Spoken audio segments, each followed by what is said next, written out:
Olunaku olwaleero ekitongole ekivunaanyizibwa ku mutindo gw'obujjanjabi mu ggwanga ekya Allied Health Professions Council nga kikolera wansi minisitule y'ebyobulamu bakoze Ekikwekweto mu Kampala mwe baggalidde amalwaliro agatatuuka na mutindo mu mpeeza yaago.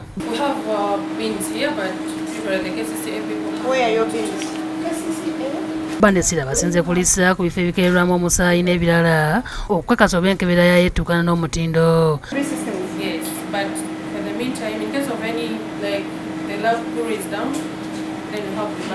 Amalwaliro agakebeddwa kuliko erya Busigye Medical Center, Ebenezer Limited, Novic Hospital, SARS Clinic ne MBN. Kyokka ku gano amalwaliro abiri okuli erya Busigye Medical Center ne SARS Clinic gasangiddwa ng'embeera yeraliikiriza. Ku SARS Clinic laabu esangiddwa nga nfunda ddala ku mirimu egikolebwa ssaako ne ku nnamba y'abasawo abakolerawo. Eno wasangiddwa nga wakyafu nga n'esinki z'amazzi zigekedde n'obucupa obukeberwamu omusaayi nga tebulongoosebwa bwakalira omwo.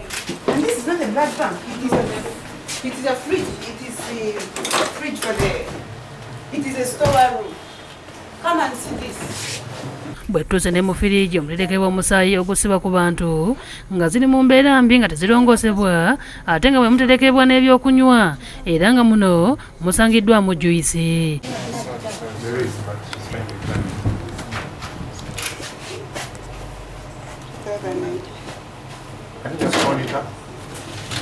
This cannot be dust for 2 weeks in the fridge.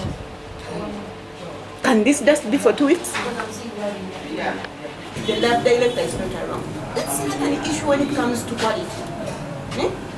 When it comes patients to be served, why don't you test them to go out? But the lab director is not around. Laabu y'eddwaliro eggaddwa era okuggulawo balina kusooka kutuukiriza bisaanyizo.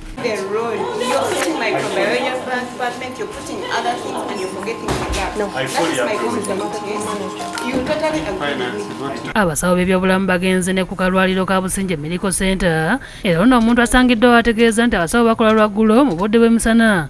Eddwaliro terikola kyokka bwasabiddwa okubalaga laabu oluggi balengeza tazzeemu kulabikako. Muno mubaddemu ebintu ng'engoye ebitalina kubeera mu laabu ssaako n'ebbinika era nga waya z'amasannyalaze ziri wansi we zaayisibwa.